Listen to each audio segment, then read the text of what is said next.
Hello guys, आपका स्वागत है मेरे चैनल एडुल्यूमिनेसेंस पर। तो जैसा कि हम सभी को पता है कि नीट का एग्ज़ाम जल्दी ही आने वाला है, तो क्यों ना हम टॉपिक्स उठाएं सीधा नीट से, या अपने बायोलॉजी के टॉपिक्स उठाएं। तो आपकी रिक्वेस्ट पर एक टॉपिक जो आज मैंने उठाया है वो है रिप्रोडक्शन। रिप्रोडक्शन में सबसे पहले हम जानते हैं कि होता क्या है रिप्रोडक्शन। री यानी कि अगेन, और प्रोडक्शन मतलब टू मेक और टू प्रोड्यूस। ठीक, यानी कि एक वो प्रोसेस जिसके मदद से आप अपने जैसे और लोगों को बनाते हैं, या हम कह सकते हैं कि हम अपनी जनरेशन को आगे बढ़ाते हैं, अपनी नस्ल को आगे बढ़ाते हैं। तो वही जो प्रोसेस है उसी को हम बोल रहे हैं रिप्रोडक्शन। तो रिप्रोडक्शन में किस किस तरीके से रिप्रोडक्शन हो सकता है, यानी कि टाइप्स ऑफ रिप्रोडक्शन। एक होता है असेक्सुअल और दूसरा होगा सेक्सुअल। असेक्सुअल जो है उसमें क्या होगा कि मेल फीमेल का कोई रोल नहीं होगा, पर जो सेक्सुअल वाला रिप्रोडक्शन होगा उसमें मेल और फीमेल दो तरीके की बॉडीज़ होंगी। उन दोनों के अपने अपने गैमीट्स होंगे और उन गैमीट्स से बनेगा जाइगोट फर्टिलाइजेशन करके, और उसी से जो है उनकी ऑफस्प्रिंग बनेगी। तो ये जो है ये सेक्सुअल रिप्रोडक्शन। अब क्योंकि हमारा जो टॉपिक है आज का वो मेल रिप्रोडक्टिव सिस्टम पर है, तो हम सेक्सुअल वाला ही पढ़ेंगे। तो सेक्सुअल वाले में हम सिस्टम किसका पढ़ेंगे, पहले मेल रिप्रोडक्टिव सिस्टम को हम डिटेल में स्टडी करेंगे हमारी इस वीडियो के अंदर। तो जानते हैं मेल रिप्रोडक्टिव सिस्टम में कौन कौन से पार्ट्स होते हैं।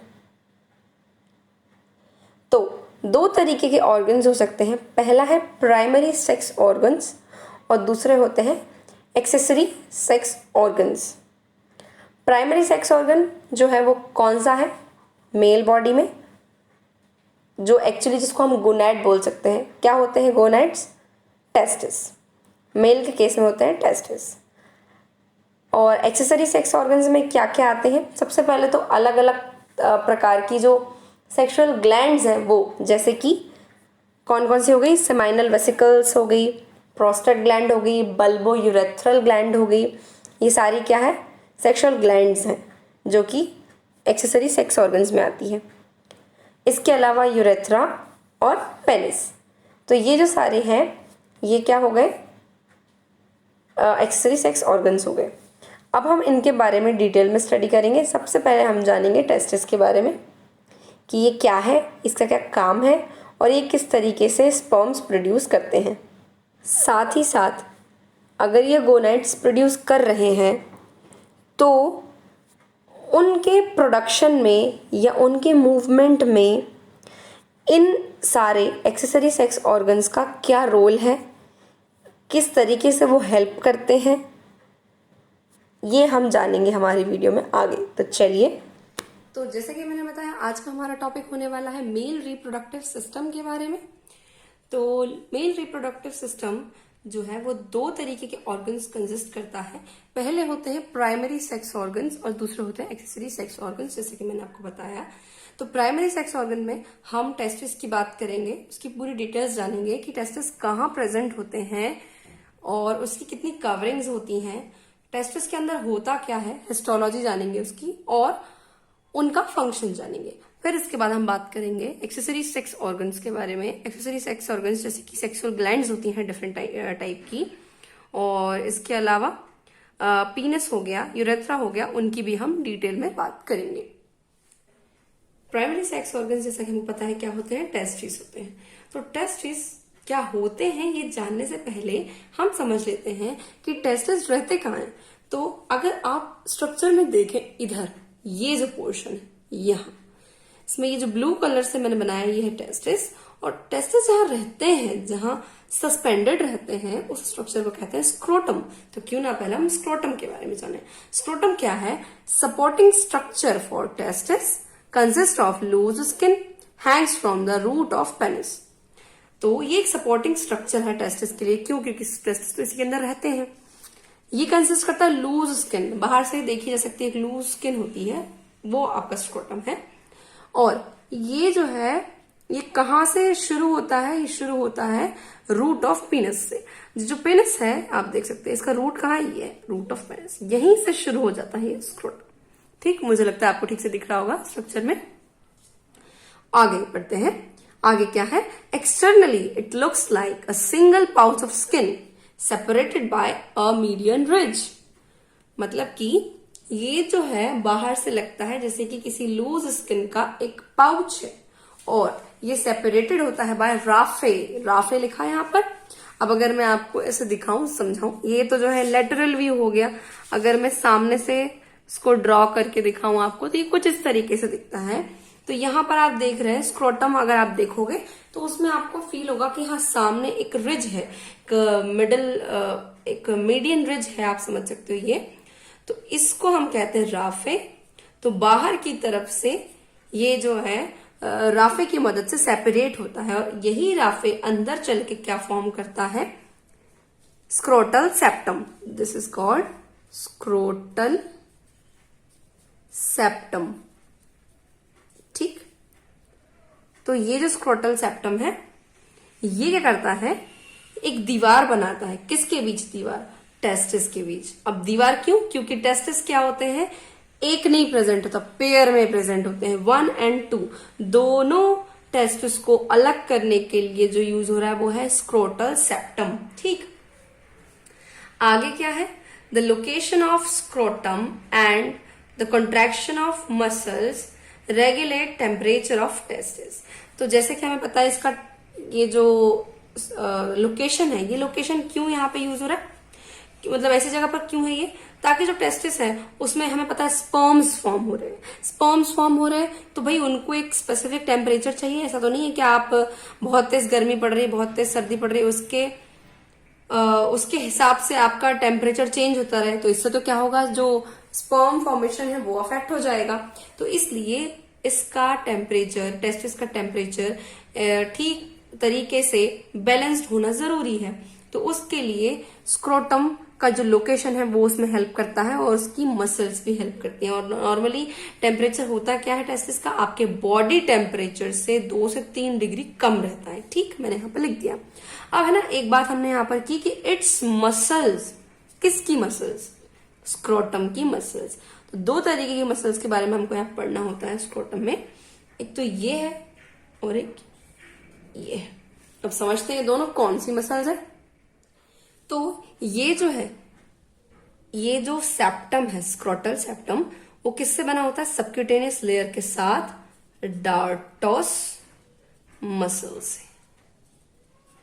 ठीक, और ये जो होते हैं टेस्टिस, ये सस्पेंडेड रहते हैं।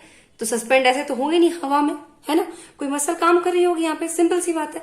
तो यहाँ पर जो मसल काम कर रही है, इसको सस्पेंड करके रख रही है, वो होती है क्रेमेस्टर मसल। ठीक, तो डार्टोस और क्रेमेस्टर मसल। अच्छा, अब ये जो है टेम्परेचर रेगुलेशन में कैसे यूज हो रही है, टेस्टिस का टेम्परेचर कैसे रेगुलेट कर रही है? आमतौर पर होता क्या है, हमको पता है, एक सर्दी का मौसम है, एक गर्मी का मौसम है ना? तो सर्दी के मौसम में अगर टेस्टिस को गर्म रहना है, आप जानते हो वो पेरिटोनियल कैविटी के बाहर है, तो मुश्किल है उनका टेम्परेचर आपकी बॉडी के बराबर हो, तो ऑब्वियसली उसको कम ही रहना है। लेकिन फिर भी उसको और हीट चाहिए सर्दी में। तो होता क्या है, ये क्रेमेस्टर मसल और ये डार्टोस मसल कॉन्ट्रैक्ट होती हैं। तो ये क्रेमेस्टर के कॉन्ट्रैक्ट होने से क्या होता है, ये जो टेस्टिस है ये बॉडी के पास पुश होते हैं। जैसे आप समझो ये दूर है, अभी मान लीजिए क्रेमेस्टर मसल होगी, वो कॉन्ट्रैक्ट होगी, तो ये जो पोर्शन है ये बॉडी के और पास जाएगा। तो इसकी वजह से क्या होगा, ये थोड़ा वार्म रहेगा, है ना? थोड़ा कैसा रहेगा, गर्म रहेगा। तो इस तरीके से ये दोनों मसल्स जो है टेम्परेचर रेगुलेशन में भी मदद करती हैं। ठीक, अब हम दूसरी चीज शुरू कर रहे हैं, कवरिंग्स ऑफ टेस्टिस। अब हम बात कर लेते हैं कवरिंग्स। इसको थोड़ा सा खिसका देते हैं, जो कि मुझसे हो नहीं रहा है। हाँ जी, तो कवरिंग्स ऑफ टेस्टिस, जिसमें 3 तरीके की कवरिंग्स हैं, ट्यूनिका, वस्कुलोसा, फिर है ट्यूनिका एल्ब्यूजिनिया, और लास्ट है ट्यूनिका वजाइनालिस। तो ये तीनों जो लेयर्स हैं वो किसकी है, टेस्टिस की। तो वस्कुलोसा, ट्यूनिका वस्कुलोसा इनर मोस्ट लेयर है ये, और ये किससे मिलकर बनी होती है, कनेक्टिव टिश्यू से। अब हम यही देख लेते हैं, इसमें ये टेस्टिस है, ये इसकी हमने 3 लेयर्स बना दी, inner most, middle, outer, right. ठीक, अब इसके बाद ट्यूनिका एल्ब्यूजिनिया। ट्यूनिका एल्ब्यूजिनिया क्या है, मिडिल लेयर है। डेंस फाइब्रस कैप्सूल है ये एक तरीके का, है ना। और ये क्या करता है, इस तरीके से अंदर की तरफ एक्सटेंड होती है, समझिएगा। जैसे ये मान लीजिए ये मिडिल लेयर है, ठीक है, ये इस तरीके से अंदर की तरफ एक्सटेंड होती है कि ये टेस्टिस में बनाती है डिफरेंट लोब्यूल्स। इस तरीके से ये ऐसे लोब्यूल्स फॉर्म करती है। ये कौन सी लेयर, मिडिल लेयर। हाँ, तो जो लास्ट लेयर है, आउटर मोस्ट लेयर, जिसको बोला जाता है क्या, ट्यूनिका वजाइनलिस, वो लेयर एक सेरस मेम्ब्रेन होती है और ये डिराइव होती है पेरिटोनियम से, और ये तब बनती है जब डिसेंट होता है टेस्टिस का। डिसेंट क्या होता है टेस्टिस का, जब डिसेंट टर्म मतलब समझ, डिसेंडिंग होना ना, मतलब डिसेंडिंग ऑर्डर। क्या होता है जब प्रीमेच्योर नहीं, मुझे क्या कहना चाहिए, एम्ब्रायोलॉजिकल कंडीशन जो होती है ड्यूरिंग फीटल लाइफ, है ना, फीटल लाइफ में जो टेस्टिस होते हैं वो कहाँ प्रेजेंट होते हैं, वो पेरिटोनियम में प्रेजेंट होते हैं, और फिर वो पेरिटोनियम से डिसेंड होकर के कहाँ पहुंचते हैं, यहाँ इनकी पोजीशन पर, यानी कि स्क्रोटम में। तो ये जो प्रोसेस है इसको हम कहते हैं डिसेंट ऑफ टेस्टिस। तो ये जब डिसेंट हो रहा होता है टेस्टिस का, वो डिसेंड कर रहे होते हैं, तब बनती है ट्यूनिका वजाइनलिस। और ये पार्शियली ही कवर करती है टेस्टिस को, पूरी तरह कवर नहीं करती है, ठीक। फिर नेक्स्ट चीज जिसके बारे में, जो एक्चुअली इस वीडियो का हीरो है, जो लीड कैरेक्टर है यहाँ, वो क्या है, वो है टेस्टिस।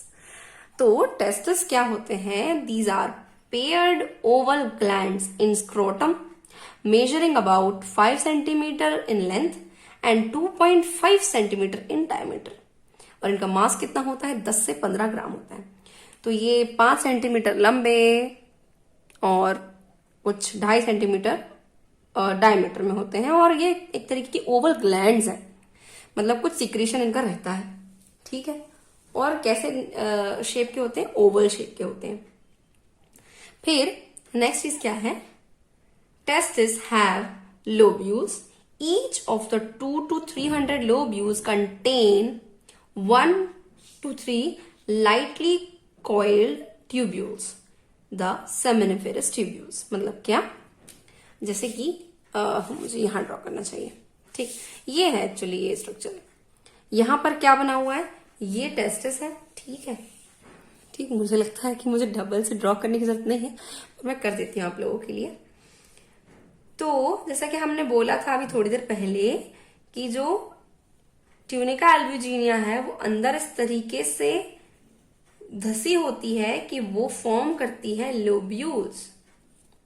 तो ये जो समझ लीजिए ट्यूनिका एल्ब्यूजिनिया है और ये फॉर्म कर रही है लोब्यूल्स। तो ये जो पूरा स्ट्रक्चर है, ये यहाँ पर ये वाला स्ट्रक्चर, ये क्या है, ये है लोब्यूल, एक लोब्यूल है ये, ठीक है। तो ऐसे लोब्यूल्स के अंदर क्या प्रेजेंट, मतलब एक टेस्टिस में कितने लोब्यूल्स हो गए, 200 से 300, ठीक है। 200 से 300 जो लोब्यूल्स हैं उनके अंदर कॉइल्ड ट्यूब्यूल प्रेजेंट होती है। इस कॉइल्ड ट्यूब्यूल को हम कहते हैं सेमिनिफेरस ट्यूब्यूल। क्या बोलते हैं हम, सेमिनिफेरस ट्यूब्यूल। आगे बढ़ते हैं। Seminiferous tubules contain 2 types of cells, spermatogenic cells and Sertoli cells. यानी कि जो सेमिनिफेरस ट्यूब्यूल्स हैं, ये जो ट्यूब्यूल्स आपको दिख रही हैं, ये फाइन एकदम, ये क्या कंटेन करती हैं, ये कंटेन करती हैं 2 तरीके की सेल्स। सेमिनिफेरस ट्यूब्यूल्स कंटेन करती हैं 2 काइंड्स ऑफ सेल्स। पहली होती है स्पर्मेटोजेनिक सेल्स। स्पर्मेटोजेनिक नाम से ही क्या क्लियर है, नाम से ही इनकी कहानी ये क्लियर है कि ये स्पर्म को फॉर्म करती हैं। तो वो cells that forms sperms are called spermatogenic sales.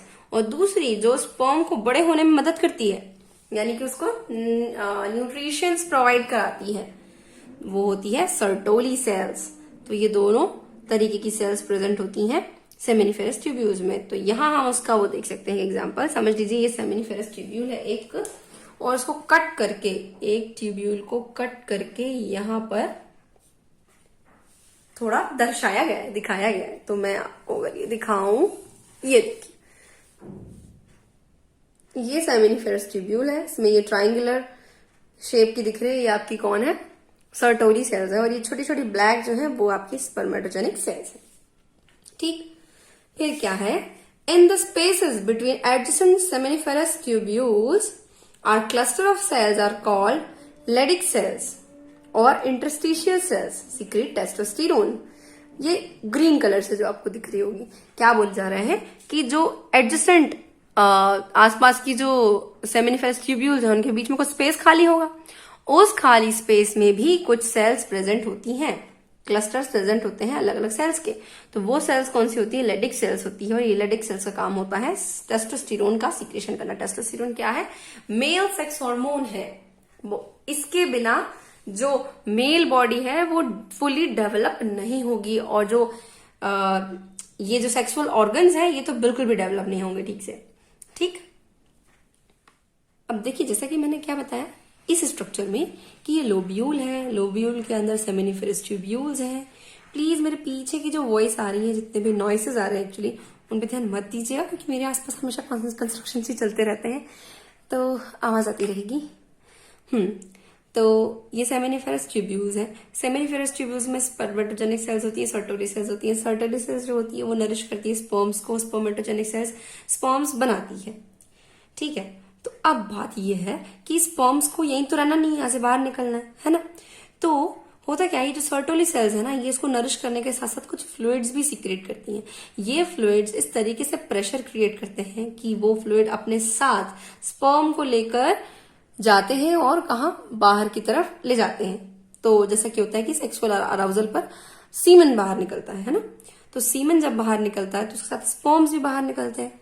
तो ये जो स्पर्म्स हैं वो बाहर निकलते हैं तो वो किस किस रास्ते से होकर जाते हैं, वही क्या है, रिप्रोडक्टिव सिस्टम डक्ट्स है ना। जो डक्ट्स होती हैं रिप्रोडक्टिव सिस्टम की, मेल रिप्रोडक्टिव सिस्टम की, उनकी हम बात कर लेते हैं कि जो स्पर्म बने तो यहाँ सेमिनिफेरस ट्यूब्यूल्स में, तो सेमिनिफेरस ट्यूब्यूल्स के बाद वो कहाँ कहाँ होकर निकले और उनका जो पाथ था वो क्या था। तो यहाँ मैंने बहुत ही सिंपल तरीके से लिख दिया है कि यहाँ यहाँ होते हुए यहाँ चले गए, लेकिन इसमें अंदर बहुत सारी चीजें हैं वो मैं आपको एक्सप्लेन कर रही हूँ, मैंने यहाँ लिखी नहीं है, इसलिए आपको ये वाला पोर्शन थोड़ा ध्यान से सुनना पड़ेगा। ठीक, सबसे पहले है रीटेस्टिस। अब रीटेस्टिस से पहले हमको समझना पड़ेगा, देखिए ये सेमिनिफेरस ट्यूब्यूल है, यहाँ पर बने होंगे स्पर्म्स। जैसे ही सेक्सुअल अराउजल हुआ होगा तो क्या होगा, प्रेशर क्रिएट होगा, तो सर्टोली सेल्स के फ्लूइड के साथ में यहां से निकले स्पर्म्स आगे की तरफ गए, तो यहाँ बहुत ही शॉर्ट स्ट्रेट ट्यूब्यूल्स मिलेगी, उनको पार करते ही वो पहुंचेंगे रीटेस्टिस में। रीटेस्टिस क्या है, ये एक तरीके का नेटवर्क है, सारी सेमिनिफेरस ट्यूब्यूल्स जहां आकर एक मिल जाती है और एक फाइन नेटवर्क बनाती है, उसको हम बोलेंगे रीटेस्टिस। रीटेस्टिस जो है आगे प्रोसीड होगा और इफरेंट डक्टस में जाएगा। ठीक है, इफरेंट डक्टस जो रहेगी वो जुड़ेगी एपिडिडिमिस से। तो एपिडिडिमिस क्या है, ये जो पार्ट आपको दिख रहा है ना, ये पूरा ये कॉइल्ड स्ट्रक्चर, ये पूरा ये कॉइल्ड, बहुत ज्यादा कॉइल्ड स्ट्रक्चर जो है वो है एपिडिडिमिस, यहाँ जो कि आपने यहाँ पे भी देखा है। ठीक है, तो ये जो एपिडिडिमिस है इसके 3 पार्ट्स होते हैं, एक होती है बॉडी, एक होता है हेड, एक होता है टेल। ठीक है, तो ये जो कॉइल्ड है मतलब इसमें बहुत सारी फाइन डक्ट्स हैं, इन डक्ट्स को कहा जाता है डक्टस एपिडिडिमिस और उसको कलेक्टिवली कहते हैं एपिडिडिमिस। ठीक, अगर इसकी डक्ट्स को अपन ओपन करें तो ये पूरे 20 फीट लंबी हो सकती है, लेकिन बहुत हाईली कॉइल्ड ये होती है, इसलिए इतने छोटे से एरिया में बन जाती है। अगर एपिडिडिमिस की मैं बात करूं तो ये कुल 4 सेंटीमीटर लंबी होती है।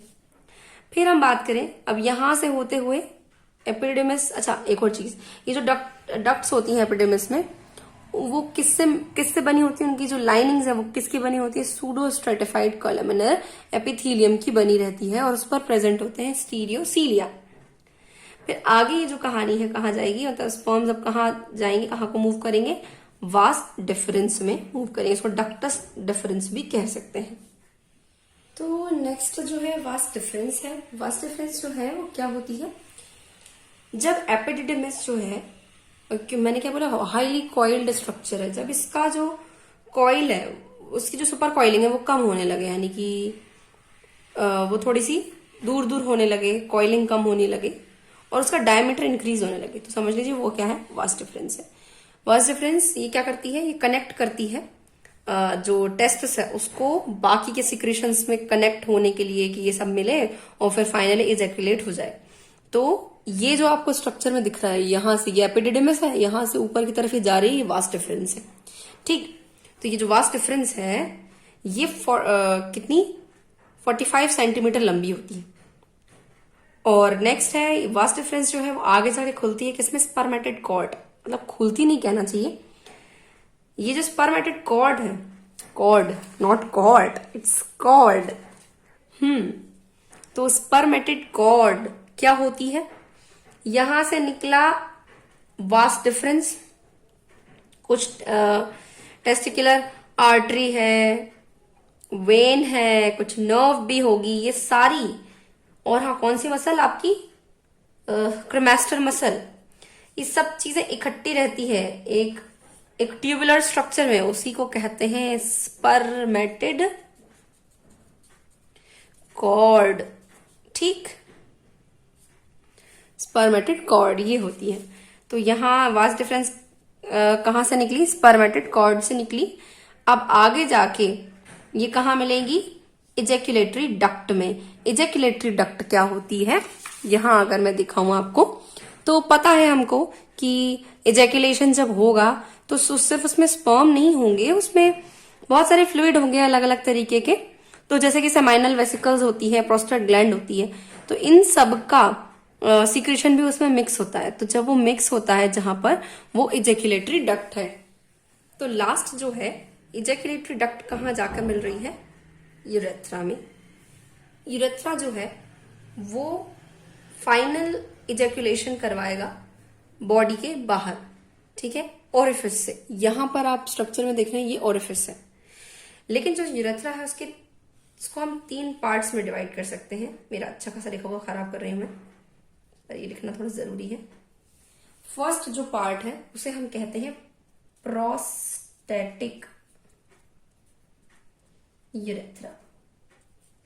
सेकंड जो है वो होता है मेम्ब्रेनस यूरेथ्रा, मेम्ब्रेनस। और लास्ट जो है वो होता है स्पॉन्जी यूरेथ्रा। ठीक, तो प्रोस्टैटिक, मेम्ब्रेनस, स्पॉन्जी। प्रोस्टैटिक को प्रोस्टैटिक क्यों कहा, यूरेथ्रा जो है वो इजैक्युलेटरी डक्ट से शुरू हुआ, समझ लीजिए यहां से, ये इजैक्युलेटरी डक्ट, ठीक, यहां से शुरू हुआ यूरेथ्रा। तो ये प्रोस्टेट ग्लैंड है, ये वाली तरबूज जैसा मैंने बनाया हुआ है, ये वाला जो पोर्शन है, क्योंकि ये प्रोस्टेट ग्लैंड से होकर निकल रहा है इसलिए ये है प्रोस्टैटिक यूरेथ्रा। ठीक, अब ध्यान से देखिएगा ना, मैंने लिखा हुआ नहीं है क्योंकि मेरे पास इतनी जगह नहीं है, मैंने इतनी छोटी सी शीट में बनाया कि सब कुछ मिक्स हो गया। फिर आगे की तरफ बढ़े तो जो डीप मसल ऑफ पेरिनियम है वहां पर प्रेजेंट है ये वाला पोर्शन, हम कह सकते हैं मेम्ब्रेनस यूरेथ्रा। और आगे चल के ये जो पीनस की तरफ गया है, पीनस में के अंदर गया एक्चुअली, वो पीनस के किस पार्ट से मिला, मतलब के पास से निकल रहा है, कॉर्पस स्पॉन्जियोसम। तो इसलिए ये जो पोर्शन है यूरेथ्रा का, इसे हम कहेंगे स्पॉन्जी यूरेथ्रा। ठीक, तो ये तीनों चीजें हो गई किसकी, यूरेथ्रा की। अब हम बढ़ते हैं एक्सेसरी सेक्स ऑर्गन्स की तरफ। तो एक्सेसरी सेक्स ऑर्गन्स में सबसे पहले आती हैं सेक्सुअल ग्लैंड्स। सेक्सुअल ग्लैंड्स जो है बहुत सारी है, जैसे कि सेमाइनल वेसिकल्स हो गई, प्रोस्टेट ग्लैंड हो गई और बल्बो यूरेथ्रल ग्लैंड्स हो गई। तो हम सबसे पहले बात करें सेमाइनल वेसिकल्स की। सेमाइनल वेसिकल्स जो है, नाम से समझ में आ रहा है, सीमन वाली वेसिकल्स, छोटी छोटी वेसिकल्स जिनमें सीमन हो एक तरीके से, है ना।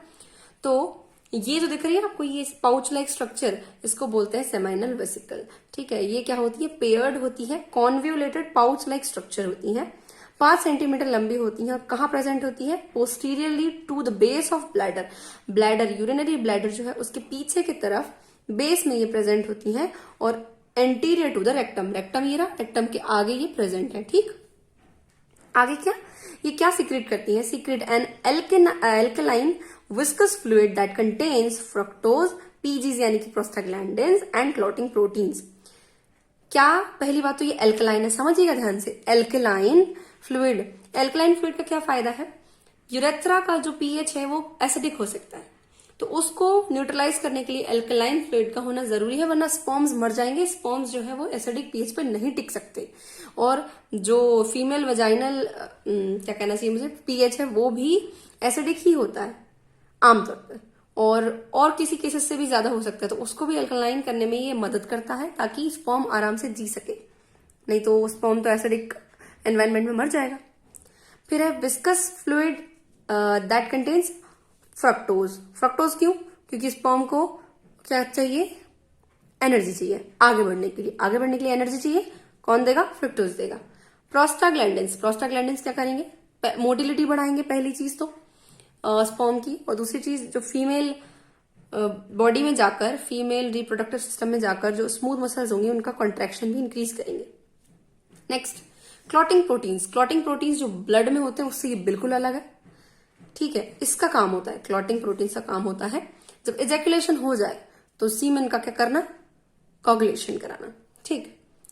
एक और चीज, 60% ऑफ सीमेन वॉल्यूम जो है वो कौन बढ़ाता है, ये सेमाइनल वेसिकल्स का फ्लूइड ही बढ़ाता है। नेक्स्ट, प्रोस्टेट ग्लैंड, बड़ी ही इंपॉर्टेंट ग्लैंड, ये जो आपको दिख रहा है जिसको मैंने थोड़ी देर पहले तरबूज कहा था, ये जो ग्लैंड है ये क्या है, प्रोस्टेट ग्लैंड है। ये क्या होती है, सिंगल डोनट शेप्ड ग्लैंड होती है। डोनट शेप्ड कह रहे हैं हम क्योंकि ये जो है ना, ये बीच में समझ लीजिए कोई पाइप टाइप कुछ ऐसा, समथिंग लाइक दिस, है ना, ये बीच में से निकला है, और ये आस पास जो ग्लैंड है डोनट टाइप की, ये कौन है, ये है आपकी प्रोस्टेट ग्लैंड। ये कहाँ प्रेजेंट होती है, inferior to the bladder, bladder के नीचे, है ना, ब्लैडर के नीचे प्रेजेंट है ये। और क्या सीक्रेट करती है, ये एक milky slightly acidic fluid secret करती है जिसका पीएच होता है कुछ 6.5। ये क्या कंटेन करता है, citric acid, proteolytic enzymes, acid phosphatase और सेमाइनोप्लाज्मिन। अब इन सबका रोल क्या होता है वो बात करते हैं। तो सिट्रिक एसिड का काम होता है एटीपी प्रोडक्शन में। क्रैब साइकिल की मदद से सिट्रिक एसिड को यूटिलाइज करके स्पर्म जो है वो एटीपी प्रोड्यूस कर सकता है। प्रोटियोलाइटिक एंजाइम, नाम से समझ में आ रहा है, प्रोटीन को लाइसिस यानी प्रोटीन के ब्रेकडाउन के लिए। प्रोटीन कौन, ये क्लॉटिंग प्रोटीन्स जो है, जो कि कोगुलेशन करा रहे थे सीमेन का, उसको इन क्लॉटिंग फैक्टर्स को क्या करके ब्रेक डाउन करके ये एंजाइम्स फिर से लिक्विफाई कर देते हैं सीमेन को। एसिड फॉस्फेटेज, इसका कोई स्पेसिफिक रोल अभी तक पता नहीं चला है कि ये सीमेन में एक्चुअली क्या करता है। फिर है सेमाइनल प्लाज्मिन। सेमाइनल प्लाज्मिन जो है वो क्या करता है, वो एक एंटीबायोटिक की तरह काम करता है। ये जो बैक्टीरिया प्रेजेंट होते हैं इस पूरे पैसेज में या कहीं भी, तो उसको मार देता है। नेक्स्ट है बल्बो यूरेथ्रल ग्लैंड, सबसे पहला इनका सिनोनिम, इसको और क्या कह सकते हैं, काउपर्स ग्लैंड कह सकते हैं। एक छोटे मटर के दाने जितना स्ट्रक्चर होता है, जैसे ये आपको दिख रहा है, कहाँ प्रेजेंट होता है, जस्ट बिलो, मतलब just beneath the prostate gland, inferior to the prostate gland, ठीक। फिर उसके बाद क्या है, जब इसका काम क्या होता है, इसका काम है एक एल्कलाइन फ्लूइड को सीक्रेट करना पहली चीज, और दूसरी चीज म्यूकस सीक्रेट करना। एल्कलाइन फ्लूइड वही न्यूट्रलाइजेशन में काम आएगा, म्यूकस ल्यूब्रिकेशन में, जो क्या कहना चाहिए मुझे, शुरुआती पोर्शन होता है पीनिस का, उसको लिब्रिकेट करने में ये हेल्प करता है। ड्यूरिंग सेक्सुअल अराउजल इसमें से कुछ जो फ्लूइड है वो बाहर आता है और लिब्रिकेशन का काम करता है। Next and last, पीनस। पीनस जो है वो क्या स्ट्रक्चर है, यूरेथ्रा को कंटेन करने वाला जो पूरा स्ट्रक्चर है, हॉलो भी कह सकते हैं हम, वो क्या है, वो पीनस है, ठीक है। और ये क्यों करता है इसको कंटेन, इजैकुलेशन होगा यहीं से होगा, तो एक सराउंडिंग्स में कुछ चाहिए आपको, तो वो जो सिलिंड्रिकल स्ट्रक्चर है वो क्या है, पेनिस है। ये क्या क्या चीजें कंसिस्ट करता है, बॉडी, ग्लैंड्स, पेनिस और रूट। अब जानते हैं ये क्या है। ये जो पोर्शन है ये वाला आप देख रहे हैं पेनिस में, इसको कहते हैं बॉडी। ये पूरा पोर्शन जो है ये वाला, ये है बॉडी, ठीक। ये जो है ये है रूट और ये है ग्लैंड्स, पेनिस। तो जैसे कि मैंने बताया 3 पार्ट्स हैं यहाँ पर। ये पूरा स्ट्रक्चर मैंने यहाँ पे ड्रॉ किया हुआ है। तो इस स्ट्रक्चर में अगर मैं आपको समझाऊं तो रूट, तो ये है root of the penis. Penis की रूट यहाँ पर होती है, बॉडी की बात करें तो बॉडी में अलग अलग पार्ट्स होते हैं, जैसे कि कॉर्पोरा कवर्नोसा। ये जो हॉलो लॉन्ग स्ट्रक्चर है इसको कहते हैं कॉर्पोरा कवर्नोसा। फिर नीचे की तरफ हम जाते हैं, जो स्पॉन्जी स्ट्रक्चर होता है उसे कहते हैं कॉर्पस स्पॉन्जियम पेनस। और इसके नाम पर ही स्पॉन्जी यूरेथ्रा का नाम बना है, क्योंकि स्पॉन्जियम के पास ही मतलब स्पॉन्जियम के पास से ही गुजरता है स्पॉन्जी यूरेथ्रा। इसके अलावा जब नीचे की तरफ बढ़ते हैं तो ये जो आगे का स्ट्रक्चर है इस टाइप के शेप का, इसको बोलते हैं ग्लैंस पेनिस। और यहां पर होता है एक ओरिफिस, इस ओरिफिस को कहा जाता है एक्सटर्नल यूरेथ्रल ओरिफिस। तो इस तरीके से ये पूरा स्ट्रक्चर है पेनिस का। और अब ये जो पूरा वीडियो था, ये वीडियो था स्ट्रक्चर पर बेस्ड। यहां पर हमने बात नहीं की स्पर्म के स्ट्रक्चर की, या हमने बात नहीं की स्पर्मेटोजेनेसिस की, क्योंकि इन सब के लिए जो वीडियो है अलग अलग आएंगे। अब नेक्स्ट वीडियो में हम बात करेंगे फीमेल रिप्रोडक्टिव सिस्टम की, फिर उसके बाद हम oogenesis, स्पर्मेटोजेनेसिस, स्पर्म का स्ट्रक्चर, ये सारी चीजों पर अलग अलग वीडियो लाएंगे। तो जो भी आपके डाउट रहे इस चैप्टर से रिलेटेड वो आप नीचे कमेंट बॉक्स में बता सकते हैं। वीडियो अच्छा लगा हो तो प्लीज लाइक कर दीजिएगा, शेयर कर दीजिएगा, और अब तक मेरे चैनल को सब्सक्राइब नहीं किया है तो प्लीज सब्सक्राइब कर दीजिएगा। Thanks for watching.